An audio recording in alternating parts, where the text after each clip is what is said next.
अस्सलामुअलैकुम साथियों, मैं निशात अहमद आप तमाम साथियों का बहुत बहुत स्वागत करता हूं, खुश आमदीद करता हूं, वेलकम करता हूं आपके अपने ही यूट्यूब चैनल जीएस ऑनलाइन पर। एक बार आप लोग वीडियो को लाइक करिएगा। मैं ये जो आपको पढ़ा रहा हूं सीटेट हिंदी के लिए, हिंदी ग्रामर जानेंगे। यर्सवन संधि यन क्या होता है समझ लीजिए पहले इसको। यदि ई या ई के बाद ई और ई को छोड़कर कोई दूसरा स्वर हो तो ई और या ई के स्थान पर यो और प्रथम पद का अंतिम वर्ण आधा हो जाता है। सिंपल सी बात है। कहा गया कि पहली मिसाल बोला गया, यदि ई या फिर ई के बाद इसको छोड़कर कोई भी दूसरा वर्ण आए। अब इसको छोड़कर कोई दूसरा वर्ण क्या आएगा भाई? इसको छोड़कर कोई दूसरा वर्ण ओ आएगा। इसको छोड़कर कोई दूसरा वर्ण क्या आएगा? ओ आएगा। क्या आएगा? ओ आएगा। और भी कोई दूसरा वर्ण आ सकता है। तो इस सूरत में यह कहा जा रहा है कि ये जो ई है ना, ई, ये आधा यो हो जाएगा और ई के पहले वाला जो वर्ण होगा वो आधा हो जाएगा। क्या हो जाएगा? आधा। औकार आ से आधा याद रखिएगा। फिर से मैं आपको समझाता हूं। कहा यह जा रहा है कि यदि ई या ई के बाद इसको छोड़कर कोई दूसरा स्वर वर्ण आ जाए, यानी इसको छोड़कर क्या आएगा? ओ आएगा। कोई भी दूसरा आ सकता है। तो इस सूरत में ई और ई के स्थान पर आधा यो हो जाएगा और इससे पहले साथियों जो वर्ण होगा वो आपका आधा हो जाएगा। बस इतना सा ही करना है और इसी को आपको मैं चलिए यहां पर समझाऊं, आपको समझ में आ जाएगा। यन स्वर संधि में पहला नियम आपने ये जाना। क्या जाना? पहला नियम। पहला नियम आपने ये जाना यन स्वर संधि में कि कहा यह जा रहा है कि यदि क्या हो, यदि ई या फिर ई के बाद इसको छोड़कर कोई दूसरा वर्ण आएगा, तो जब दूसरा वर्ण आएगा तो ऐसी सूरत में कहा गया कि अगर ओ आ जाए या फिर ओ आकार आ जाए, एक नियम यह हुआ। नहीं तो ओ या ओ आकार आएगा तो इस सूरत में यह बन जाएगा यो और इसके पहले वाला जो वर्ण होगा वो बन जाएगा आपका आधा। इस सूरत में एक मिसाल में आपको लेता हूं और उसको समझाने की कोशिश करता हूं। कमेंट कम कीजिएगा सर, सारे संधि कोड जो है उसके एक पेज में पीडीएफ बना दीजिए। पहले इसको समझ लीजिएगा तब ना पीडीएफ समझ में आएगा। अरे पहले ये समझ लेंगे तब ना। तो अभी हमने क्या पढ़ा? यन संधि का पहला नियम कि अगर ई और ई के बाद इसको छोड़कर कोई दूसरा यानी ओ या औकार आ जाए तो ऐसी सूरत में ई और ई के स्थान पर यो बन जाएगा और इसका पहला वाला वर्ण जो है वो आधा हो जाएगा। जैसे मिसाल के तौर पर एक मैं मिसाल लेता हूं साथियों, देखिए ध्यान दीजिएगा और इसको समझिए। जैसे हम लिखते हैं अति और जोड़ अधिक, अति जोड़ अधिक, अति जोड़ अधिक। अब गौर कीजिए यहां पर क्या है, थोड़ा सा ध्यान दीजिए और इसको समझने की कोशिश कीजिए। अति में क्या है भाई? तो देख रहे हैं कि हर्ष ई है, हर्ष ई है। और अधिक में क्या है? तो यहां पर देख रहे हैं ओ है। तो अभी हमने पढ़ा यन संधि में कि ई और ई को छोड़कर कोई दूसरा वर्ण आए तो इस सूरत में ये ई जो है ये आधा यो हो जाएगा। चलिए आधा यो कर दिए और इसके पहले वाला वर्ण जो है वो क्या हो जाएगा? आधा हो जाएगा। तो अति में तो हर सही निकाल दिए हैं तो आपका आधा क्या बनेगा? अत। अत जो है तो लिखाएगा हलंत के साथ। तो अत जोड़ यो जोड़। अब इसको कुछ नहीं करना है, अधिक को ऐसे ही लिखना है, इसको छेड़छाड़ नहीं कीजिएगा। तो इसको ऐसे ही लिख दीजिएगा अधिक। अधिक लिख दिए, यहां तक आप बना दिए। अब देखिए क्या कीजिएगा आप, ये पूरा का पूरा ऐसे ही लिखाएगा अत हलंत के साथ जोड़। अब देखिए ये यो है, यो आधा है, इसके बाद स्वर वर्ण ओ है। नियम यह कहता है कि कोई व्यंजन वर्ण हो उसके बाद कोई स्वर वर्ण हो तो स्वर वर्ण अपनी मात्रा अपने पहले वाले व्यंजन वर्ण को दे देगा। मैंने आपको शुरू में पढ़ाया था कि अ की मात्रा कुछ नहीं होती है, यानी ये अपने एक वर्ण को पूरा करता है। तो ये अ जो है ये अपनी मात्रा य को देगा, तो ये हो जाएगा य पूरा और ये हो जाएगा आपका धिक और धिक। तो क्या हो जाएगा य धिक, क्या हो जाएगा य धिक। अब देखिए ये जो तो हलंत के साथ है, मैंने पहले भी बताया था आपको कि अगर क इस तरह लिखा हो तो क ये हलंत बोलते हैं, यानी ये क आधा क है। तो जो ये तो इस तरह लिखा हुआ है ये तो हलंत में है, तो इस तो को हम ऐसे भी तो लिख सकते हैं। तो हम लिख देंगे साथियों, क्या लिख देंगे अत, ये तो और यो एक साथ लिख देंगे, मिला देंगे इसमें, इससे कोई फर्क नहीं पड़ने वाला है। तो अत्यधिक, तो अति जोड़ अधिक से अत्यधिक कौन सी संधि है, यन स्वर संधि। कौन सी संधि है, यन स्वर संधि। आई होप कि आप समझ गए होंगे। अगर नहीं समझे हैं एक बार फिर समझने की कोशिश कीजिए और बहुत आसान हो जाएगा। अगर एक आपने बना लिया तो यकीन मानिए बहुत मजा आएगा आपको बनाने में भी और समझने में भी और समझाने में भी। एक बार फिर से इसको समझा रहा हूं ताकि आपको दिक्कत ना हो। हमने ये बताया कि यन स्वर संधि में ई और ई के बाद उसको छोड़कर कोई दूसरा स्वर वर्ण आ जाए तो पहला नियम कि अगर अ आ गया तो इस सूरत में ई और ई के स्थान पर य हो जाएगा और इससे पहले वाला वर्ण क्या हो जाएगा, आधा हो जाएगा। क्या हो जाएगा, आधा हो जाएगा। जैसे मिसाल के तौर पर हम मिसाल लेते हैं, मिसाल के तौर पर लेते हैं अति जोड़, अति जोड़, अति जोड़ अधिक, अति जोड़ अधिक, अति जोड़ अधिक। गौर कीजिएगा अति जोड़ अधिक में क्या है यहां पर, तो हमने देखा कि अति जोड़ अधिक में क्या है, और ती में क्या है, हर्ष ई है, और अधिक में क्या है, अ है। तो अभी हमने पढ़ा कि ई या ई के बाद अ या अ आकर आ जाए तो उस सूरत में ई के स्थान पर आधा य हो जाएगा। तो यहां पर हमारा क्या होगा, ये आधा य हो जाएगा। और हमने ये भी पढ़ा कि ई से पहले वाला वर्ण आधा हो जाएगा, तो ये हमारा क्या हो जाएगा, अत। क्या हो जाएगा, अत जोड़ य जोड़, और ये अधिक को पूरा का पूरा लिख दीजिए यहां पर, अधिक को पूरा का पूरा लिख दीजिए। अब क्या हुआ कि ये जो य आधा है इसके बाद आपका स्वर वर्ण अ आ रहा है, ये आकर इसमें मिलेगा, इसको कर देगा पूरा। तो ये आपका बन जाएगा अत, अत जोड़, अत जोड़ य धिक धिक, अत जोड़ यधिक। अब ये जो तो है इस तो को आधा को हम ऐसे मिला देंगे य में, क्योंकि स्टैंडर्ड लेवल में ऐसे ही लिखा जाता है। तो अत्यधिक, अत्यधिक। समझ में आप लोगों को आया कि नहीं आया, समझ में आया बताइए एक बार, समझ में आया एक बार बताइए।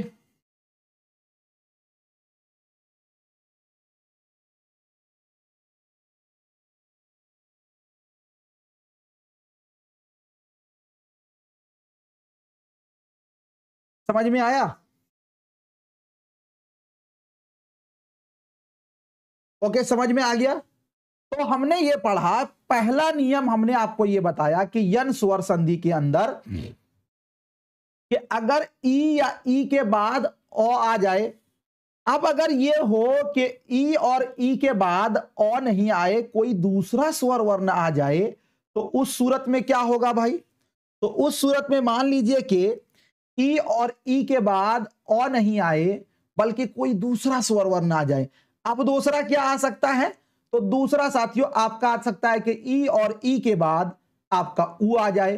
तो उसको भी हम लोग देख लेते हैं और उसको भी समझाने की कोशिश करेंगे और वहां से भी आपका क्लियर होगा कॉन्सेप्ट। देखिए वही चीज यहां पे बता रहा है कि यदि ई या ई के बाद ई या ई को छोड़कर यानी इसके अलावा कोई दूसरा स्वर वर्ण हो तो ई के स्थान पर य और प्रथम पद का अंतिम वर्ण आधा हो जाता है। जैसे मिसाल के तौर पर यहां पे समझाया कि अति जोड़ अधिक से अत्यधिक। अब कैसे बना इसको आप अपने घर में प्रैक्टिस कीजिएगा। इति जोड़ आदि से इत्यादि। अब इति जोड़ आदि तो आपसे बन जाएगा, कैसे बनेगा, तो इसको लिखिएगा इति जोड़ आदि आदि। अब ये कैसे बना, तो इति में हमारा है हर्ष ई और यहां पर आपका है अ आकार आ, तो इसके जगह हो जाएगा य और इसके पहले हो जाएगा आपका क्या, इत जोड़ य जोड़ आदि जोड़ आदि, है ना। अब क्या होगा भाई कि ये जो य है आधा य ये इसमें मिलेगा तो ये हो जाएगा आपका यादि, क्या हो जाएगा यादि। अब ये इत जो है इसका ये आधा यहां मिल जाएगा तो इत्यादि हो जाएगा। बनाइएगा, प्रैक्टिस कीजिएगा, हो जाएगा, मुश्किल नहीं है, ठीक है ना। चलिए, यन स्वर संधि का जो दूसरा नियम है, दूसरा नियम ये है कि यदि उ या फिर उ के बाद उ और उ को छोड़कर कोई दूसरा स्वर वर्ण आए तो उ के स्थान पर या उ के स्थान पर आधा व और प्रथम वर्ण का अंतिम वर्ण। जैसे अभी हमने पढ़ा था ना, हमने साथियों ये पढ़ा कि अगर ई और ई के बाद ई और ई को छोड़कर कोई दूसरा वर्ण अ आ जाए तो इस सूरत में य हो जाता है। अगर उ और उ के बाद, समझिएगा, उ और उ के बाद इसको छोड़कर कोई दूसरा स्वर वर्ण आ जाए तो उ और उ के स्थान पर आधा व और इसका प्रथम पद जो है वो क्या हो जाएगा आधा हो जाएगा। बस ये बहुत आसान है, बस ये है कि समझ लेंगे तो आपके लिए बहुत मुश्किल नहीं होगा। दूसरा नियम ये कहता है, इसका दूसरा नियम क्या कहता है, दूसरा नियम ये कहता है कि उ या फिर उ के बाद कोई दूसरा स्वर वर्ण आ जाए, लिख देता हूं मैं यहां पर, दूसरा स्वर वर्ण आ जाए तो इस सूरत में उ के स्थान पर आधा व हो जाएगा और इसका पहला वाला जो वर्ण है वो आपका क्या हो जाएगा आधा हो जाएगा। जैसे साथियों एक मिसाल के तौर पर हम लिखते हैं और इसको समझने की कोशिश करते हैं, आप समझ लीजिएगा, बना लीजिएगा। देखिए हमने लिखा सु जोड़ आगत, सु जोड़ आगत, सु जोड़ आगत। गौर कीजिएगा, सु जोड़ आगत में यहां पर आपको क्या मिल रहा है कि सु में जो ये वाली जो मात्रा है, सु में जो ये वाली मात्रा है, ये वाली मात्रा, तो ये वाली मात्रा तो इसको बता रहा ना हर्ष उ, तो आपका यहां पे बन गया कि आपको मिला हर्ष उ और प्लस में आगत, दूसरा ये वर्ण मिल गया तो इस सूरत में हर्ष उ की जगह पर क्या होगा आधा व होगा और ये जो सौ है ये साथियों आपका क्या होगा हलंत के साथ लिख देंगे, तो सौ हलंत व हलंत। अब ये आगत पूरा का पूरा यहीं पर उतर जाएगा, आगत, आगत पूरा उतर गया। अब यहां पे नियम ये लगा कि ये आकार आ जो है ये अपनी मात्रा व को देगा तो वह हो जाएगा पूरा, तो सौ हलंत जोड़ वागत, जोड़ वागत। अब क्या हुआ कि जो सौ हलंत को इस तरह लिख रहे थे इस सौ को हम ऐसे भी लिख सकते हैं आधा सौ, तो हम साथियों इसको लिखेंगे स्वा, स्वागत, स्वागत। देखिए संधि बहुत आसान है, बस जिस तरह मैथ देखकर समझ में आ जाता है लेकिन इसको प्रैक्टिस करेंगे बहुत आसान हो जाएगा। जिस तरह मैंने आपको एक एक वर्ण को तोड़कर बताया है इसी तरह अगर आप कोशिश करिएगा तो ये बन जाएगा, वरना कोई मुश्किल नहीं है। एक बार फिर मैं इसको बना देता हूं ताकि आपको क्लियर हो जाए। समझिएगा, हमने आपको बताया सु जोड़ आगत, सु जोड़ आगत, सु जोड़ आगत में यन स्वर संधि है, सु में जो है ये उ आ गया है और यहां पर इसको दूसरा वर्ण आकार आ है तो ये उ के स्थान पर आधा व बन जाएगा और इससे पहले साथियों जो सौ है वो आपका आधा वर्ण हो जाएगा, तो ये लिखेंगे सौ हलंत जोड़ व हलंत जोड़ आगत, आगत को पूरा का पूरा लिखिएगा, छोड़िएगा नहीं। अब उसके बाद क्या हुआ कि ये नियम कहा कि ये जो स्वर वर्ण है ओ आकारा ये अपनी मात्रा इसको देगी। हमने आपको शुरू में ही पढ़ाया था ओ आकार आ की मात्रा ऐसे होती है, ये अपनी मात्रा इसको देगी तो ये पूरा हो जाएगा, तो हो जाएगा सौ हलंत जोड़ वाकार वा और ये गौतगत ऐसे लिख दीजिए गौतगत। अब ये जो सौ हलंत हम इस तरह लिख रहे हैं इसको हम ऐसे भी लिख सकते हैं आधा सौ, तो हम इसको लिख देंगे सौ और वागत तो स्वागत, जी स्वागत, स्वागत, तो सु जोड़ आगत से स्वागत बना। समझ में सबको आ गया कि नहीं आया बताइए एक बार आप लोग। ये कौन सी संधि है, इस संधि का नाम है यन स्वर संधि। यन स्वर संधि में हमने जाना कि यो बनेगा या फिर व बनेगा यानी आधा वर्ण होगा।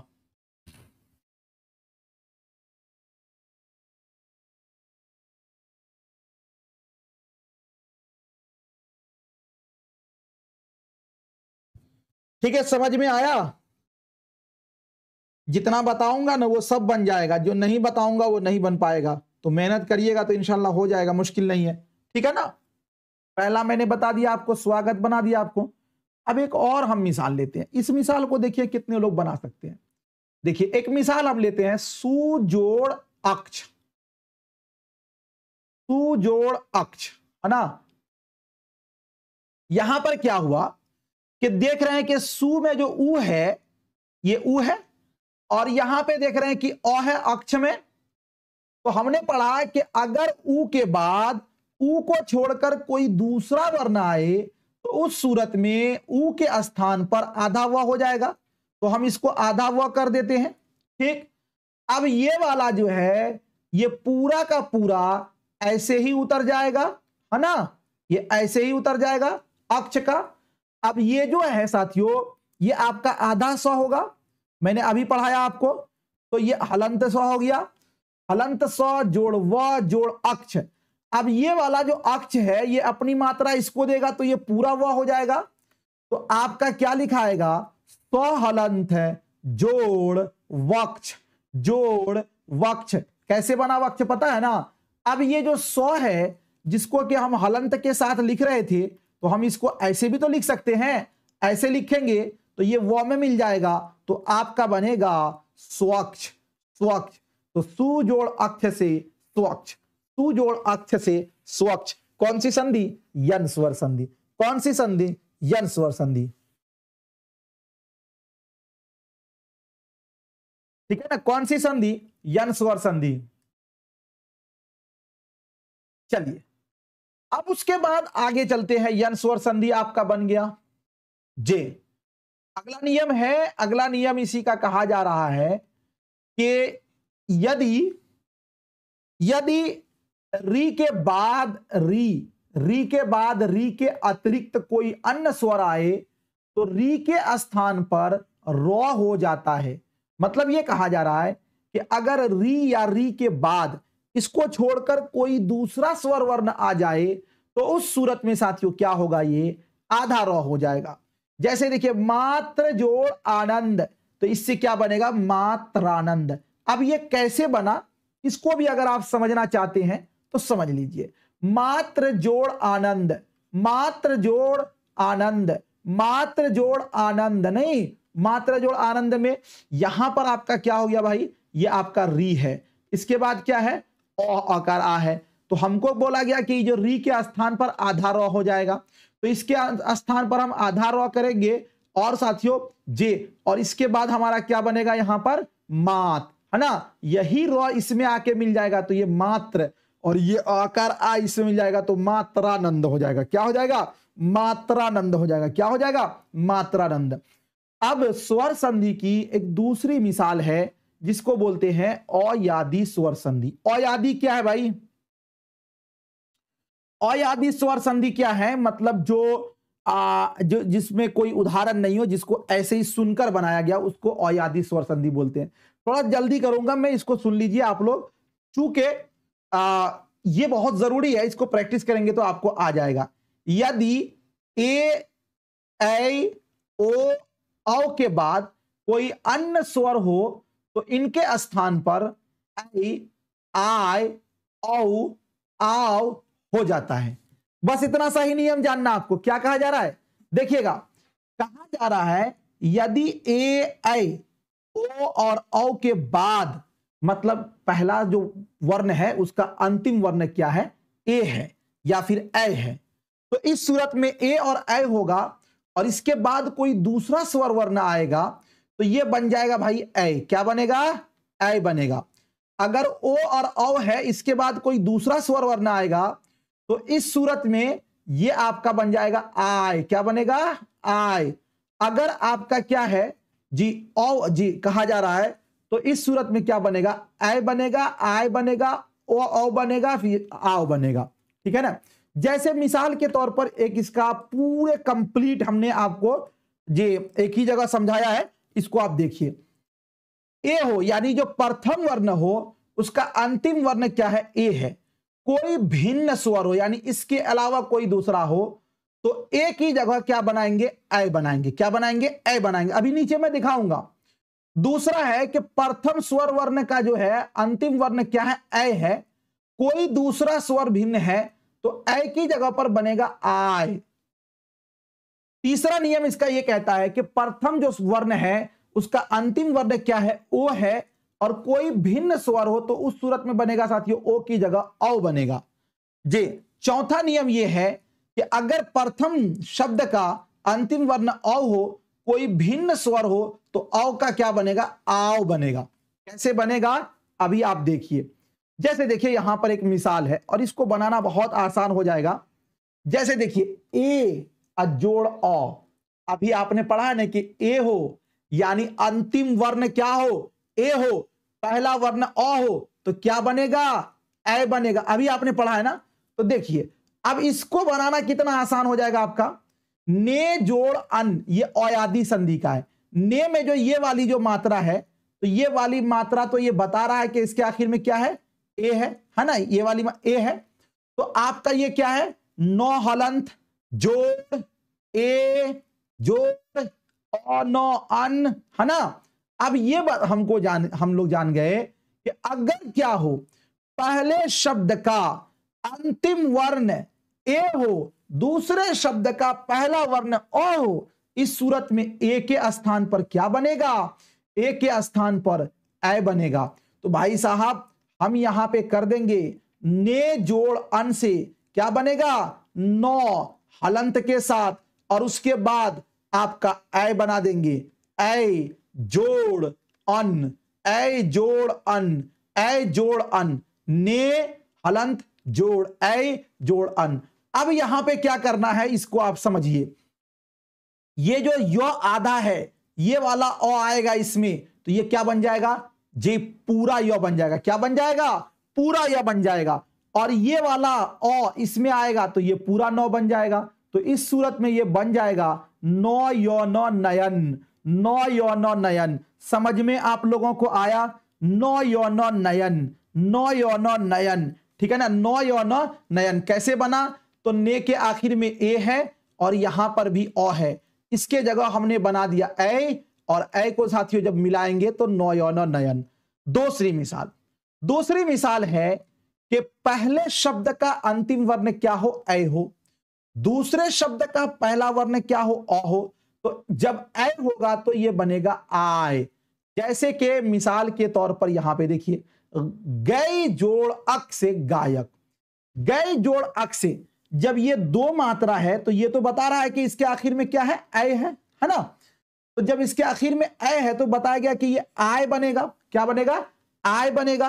तो जब आय बनेगा तो ये गो हलंत जोड़ आय, जोड़ आय, और जोड़ औ अक, है ना। अब देखिए यहां पर आप इसको कैसे बना लीजिएगा। जब इसको साथियों बनाएंगे तो ये वाला जो अ है इसमें आएगा, तो क्या बनेगा, गो जोड़ ओ आकार आ, और ये बनेगा यो क यक, है ना। अब ये क्या होगा कि ये वाला जो आकार है ये इसमें आ जाएगा। तो जब ये इसमें आएगा तो ये बन जाएगा गो आकार गा, और यो क यक गायक। गै जोड़ अक से गायक, गै जोड़ अक से गायक, गै जोड़ अक से गायक, गै जोड़ अक से गायक, ठीक है। उसके बाद आगे एक और मिसाल है जी जी, ध्यान दीजिएगा। अगर पहले शब्द का अंतिम वर्ण क्या हो, ओ हो, दूसरे शब्द का पहला वर्ण क्या हो, अ हो, तो इस सूरत में बताया गया कि बनेगा औ। जैसे भो जोड़ अन से बनेगा भौ व न भवन, भो जोड़ अन से भौ व न भवन। भो में जो ये वाला जो है ये बता रहा है कि यहां पर क्या है, ओ है ना, ओ है। तो जब साथियों ओ की जगह क्या बनाना, हमको औ बनाएंगे,